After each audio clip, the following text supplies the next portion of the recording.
মোদিজি, অমিতজি এবং রাজনাথ সিংজি, আপনারা বাংলাদেশ সেনাবাহিনী যেটা দেখেছেন ৭২ সালের সেই সেনাবাহিনী এখন আর নাই। আমরা এখন যুদ্ধোপযোগী এবং যে কোনো শত্রু মোকাবেলায় প্রস্তুত। আপনারা আর আস্ফালন তুলবেন না।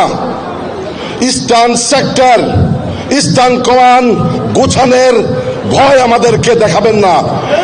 শুধু আমরা সশস্ত্র বাহিনী নই, ১৭ কোটি জনতা আছে আমাদের সাথে আপনাদেরকে সীমান্তেই রুখে দিতে।